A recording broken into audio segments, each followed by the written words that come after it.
seems to have a poor attitude. Oh, I love his attitude. Let's take this to the next level. Yo, take what to the next level? Welcome to Tann Talk. Tann Talk. With your host, Brian Tann.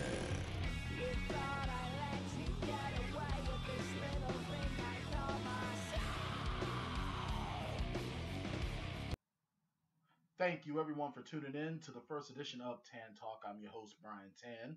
Before we get too deep into this, I just want to say, make sure you listen to the Tanndemonium radio show every Wednesday night, 7 p.m. Eastern Standard Time on the Coastal Homegrown Station on GraniteCoastEntertainment.com, radio.com, or for your mobile devices on the TuneIn Radio app. Just put in Coastal Homegrown Station, look for the Granite Coast Entertainment logo, and you're all set and good to go.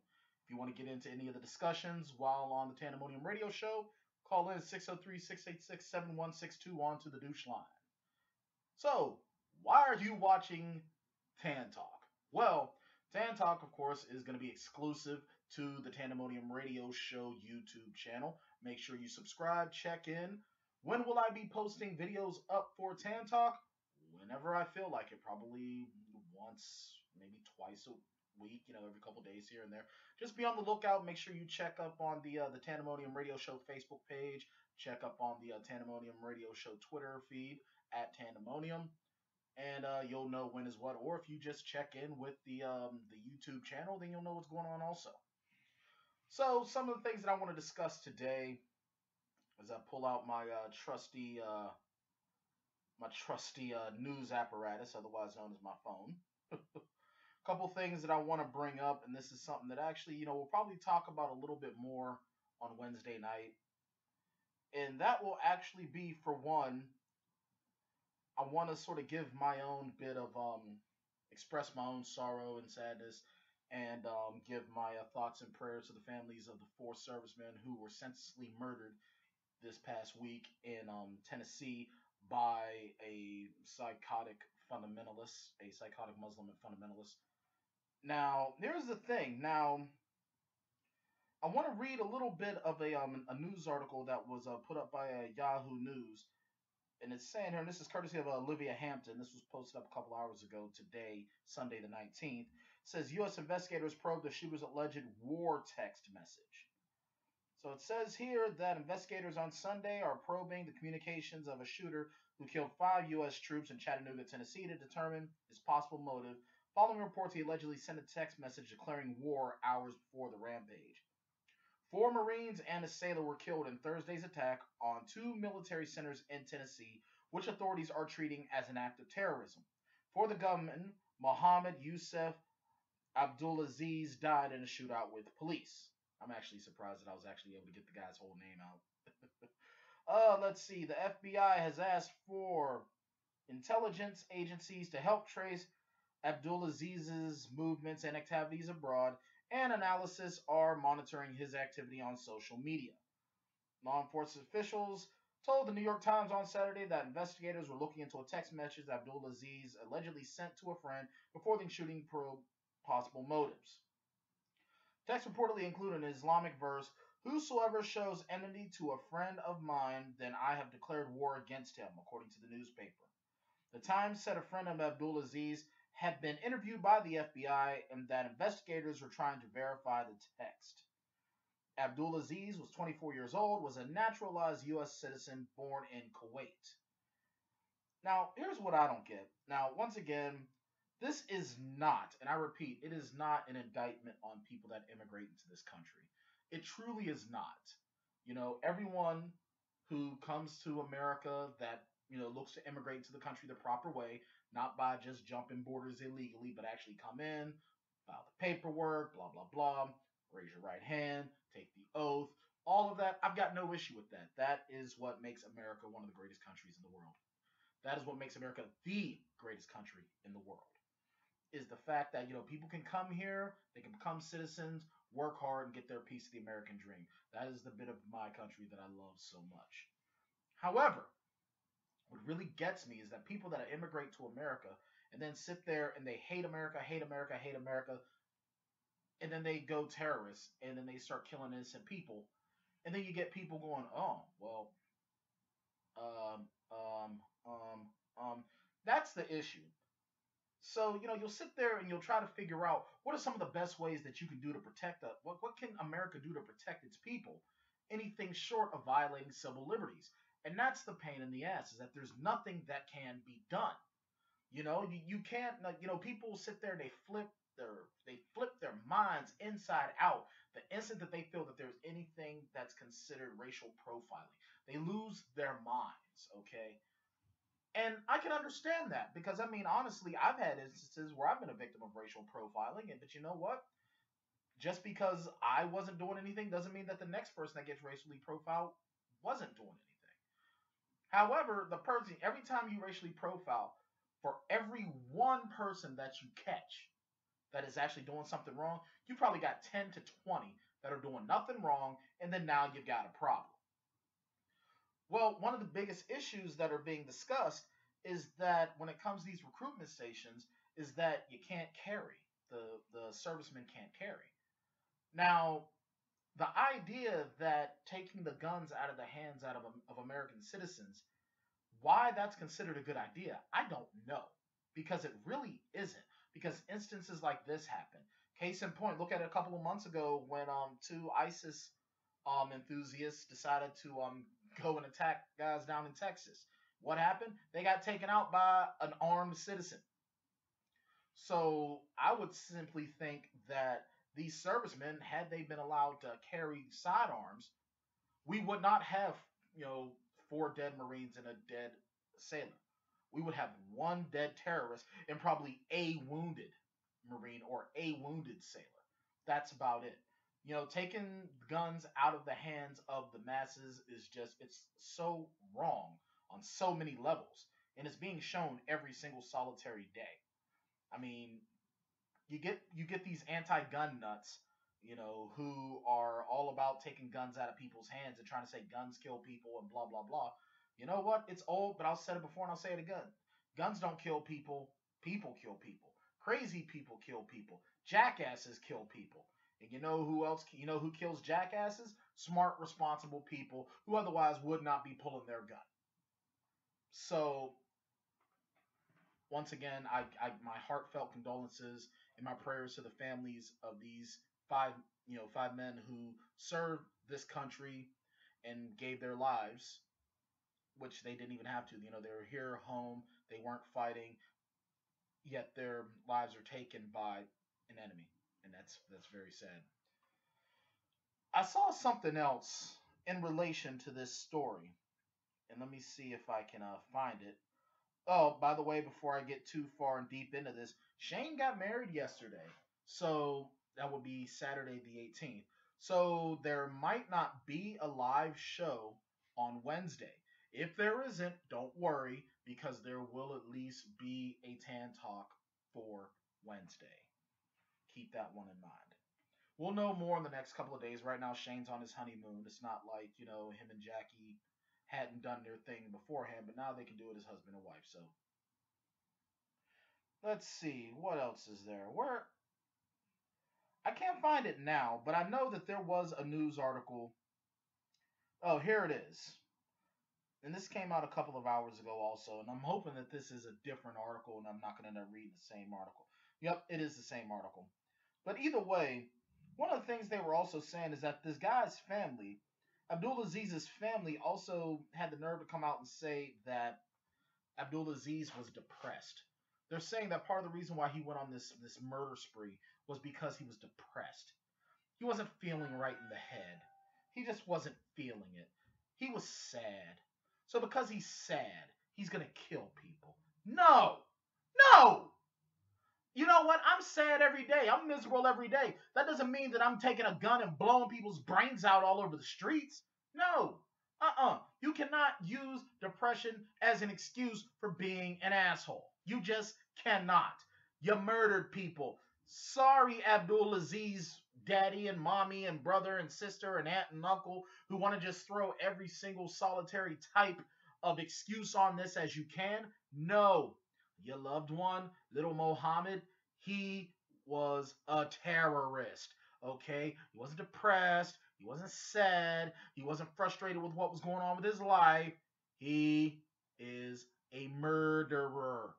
In the words of Ned Flanders, he's a murdiddly-erdler. Okay? Period. No, there's nothing else you can look at around it. It is what it is. He's a killer. Deal with it. And you know what? He got what he deserved. And as far as I'm concerned, lace his casket in ham and dump him into the Red Sea for all I care. Who knows? So there's that.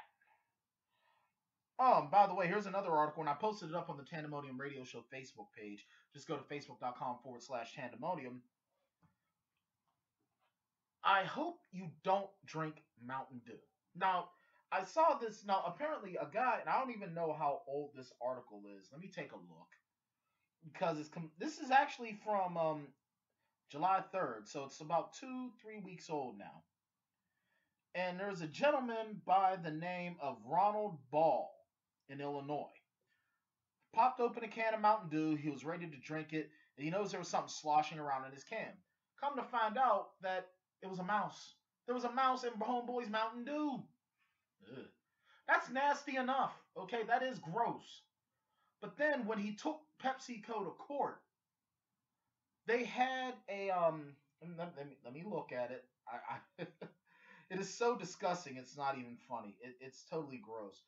But PepsiCo had an expert do an analysis, and it said that it would be impossible because now the can was 15 months old, from what the article says. The can itself is the contents of the can were 15 months old, and that there would be no way possible that a full carcass of a mouse would still be in the can of Mountain Dew. Why? Because after 30 days, the carcass of said mouse would be liquefied. At best, it would be gelatin. Gelatin. Mountain Dew, it eats flesh.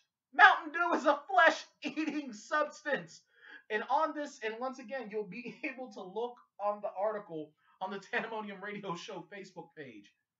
And it actually, the people who are covering this would be, what are they called?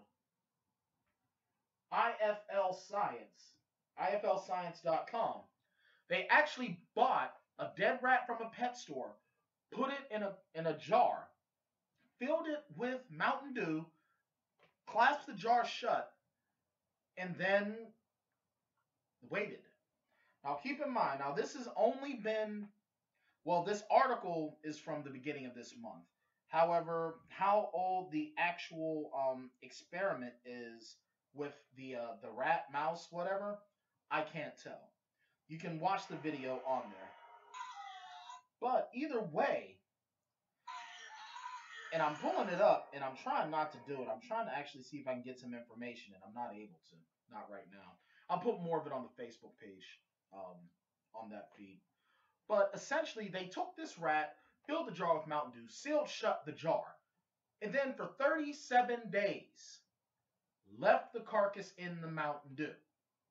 After 37 days, they took a tong and tried to, I'm like about to be sick. They couldn't pick up the remains. When they poured the contents out, only thing that was left was some fur and a tail.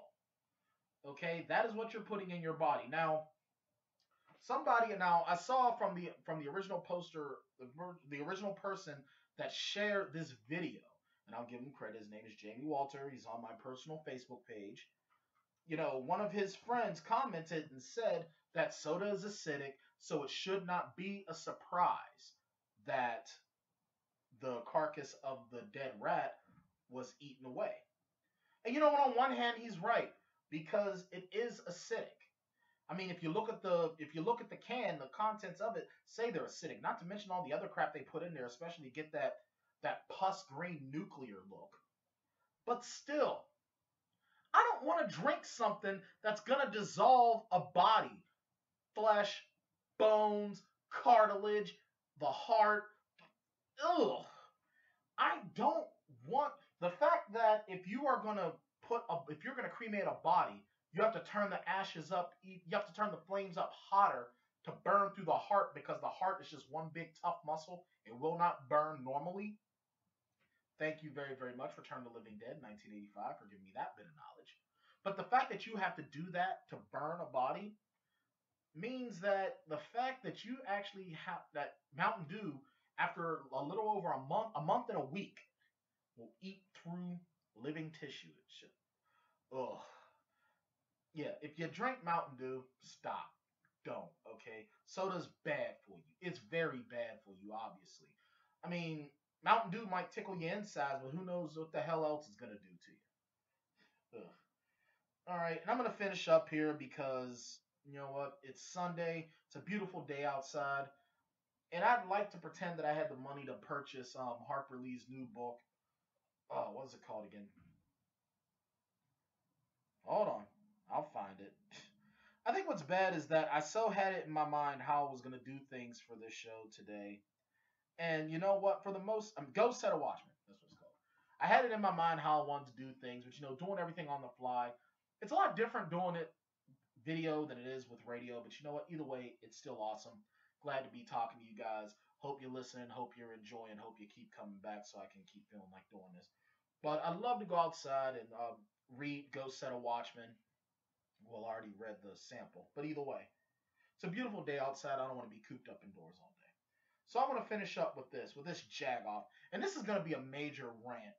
And I'm pretty sure that you guys have already heard about this. This happened 3 days ago. This was reported 3 days ago. I'm looking at it right here off the Washington Post, courtesy of Sarah Larimer of the Washington Post. This is from July 16th. Says here, man filmed a fatal car crash instead of helping. Then Ohio police arrested him. So it says here, Paul Pelton saw the scene of a fatal car crash this week. He didn't try to comfort the victims, who were both teenagers. He didn't help them, authorities say. Instead, according to police, Pelton started filming the scene on his cell phone. Pelton, 41, is now facing a misdemeanor charge of vehicular trespassing. Police arrested him Wednesday, according to reports, and he has since posted bond. We searched, quote, we searched to try to find something to charge him with, Lorain Police Detective Buddy Silver told Reuters, noting that Pelton was charged for entering a crime scene, but not for filming what was unfolding there, nor for trying to peddle the footage to news organizations. Quote, it is not a crime to stick a camera where a kid is dying or to sell it. After a Honda sedan flew over railroad tracks and crashed into a house Monday, Pelton filmed the aftermath on his cell phone's camera, the Northeast Ohio Media Group reports. The crash happened in Lorain, Ohio, which is about 30 miles from Cleveland. Others who were in the area tried to help get to the teens, but Pelton didn't offer any assistance. He went right in after the crash before the rescuers or police arrived, Silver said. According to a police report cited by the Northeast Ohio Media Group, Pelton could be heard in the video referring to the boys trapped in the car as idiots, quote. He opened the back door and leaned in to film the boys, and they walked around to the front door as he continued recording. Excuse me. The media group reported. At no time did he try to help either of the boys, the report said. The driver and the passenger were both 17. One died at an Ohio hospital. The condition of the other victim wasn't immediately known, according to the media group. Pelton posted the video to Facebook, police allege, and later tried to sell it to multiple TV stations. Denise White, who lives on the street where the accident occurred, told CBS affiliate WOIO that she was trying to help the victims and saw Pelton filming. To take that video and put it on Facebook, it just shows you have no principles. It's disgusting, she told the station. The deceased teenager's mom probably had to see that, White said. In a subsequent Facebook video unearthed by WOIO, Pelton said he was sorry. Quote, I want to offer a public apology to the families of the kids that got injured or deceased in the car accident, he said, according to the station. I never intended it to be a video that came across as a gore video. I wanted to put the video out there so other kids could see it and learn from the mistake of speeding and driving dangerously. Okay. There is some more, but I'm kind of done with this now. First of all, if you want to show a video, that's fine. If you really want to do something like that, then here's an idea. Get someone else to hold your cell phone while you actually help the kids. If you are the first person there, I'm sorry. What sort of human being just doesn't care enough? And then you're sitting there, you call these kids idiots while you're filming it. Whether you feel that they're idiots or not is just, it's inconsequential. It doesn't matter, okay? whether you think these kids are idiots, they are still someone's son, grandson, brother, what have you. They do not deserve to be belittled like that. And the fact that you might have been able to do something, you might have been able to help, and you didn't because you wanted to film it and then sell it. No, you're not trying to show anything. You are just trying to cash in. You are just you're as bad as an ambulance chasing attorney as far as I'm concerned. That's all you are. You're an ambulance chaser. You're just some scumbag who can't do anything else himself. So you know what? You got to sit there and you got to pull something like this. You're disgusting. You're a sack of crap. And you know what? You make me want to throw up. I mean, I want to throw up more about this guy than I did about the rat that I just talked about. It is disgusting. And you know what? The fact that you live 30 miles outside of Cleveland even more goes to show that you're a scumbag. But now you're a double scumbag. Apologize to anyone that's from Ohio. Sorry, that was my Pittsburgh show. Bottom line is, you're a piece of crap, dude. You absolutely are, Mr. Pelton. And I tell you something. The fact that it's horrible, though, the fact that the police actually have to invent a charge to get this guy with. I mean, I don't know. I mean, I seriously, I have no clue what to think or say on that, other than the fact that, you know, they're trying to get this guy because they're as mortified as everyone else. And then the guy, you know, but they can't charge him anything. I mean, legitimately, you can't really do anything. It's not against the law to be an ass. It's just not. You know, and these kids, they got into a car accident, and, you know, it's sad. It's just really sad. And it goes to show just how morally bankrupt we are, you know, people are in this society. It's disgusting. It's sad. And honestly, I don't even want to give it any more of my time or my attention. Well, I'm going to finish up for today. Thank you for tuning in to the Tann Talk. The Tann Talk sort of, I guess, side snippet of the Tanndemonium radio show. Hope you enjoyed it. I definitely want to have some better things to discuss, some better things to go on about, and you know what, have a good time, jag around, and just, you know, hey, do what I can to make this an enjoyable experience. Be on the lookout as I do these, though, because I intend on upgrading some software so I can do some other things. You know, instead of having to read everything all the time, I can actually show some video and, you know, do this, that, and the other.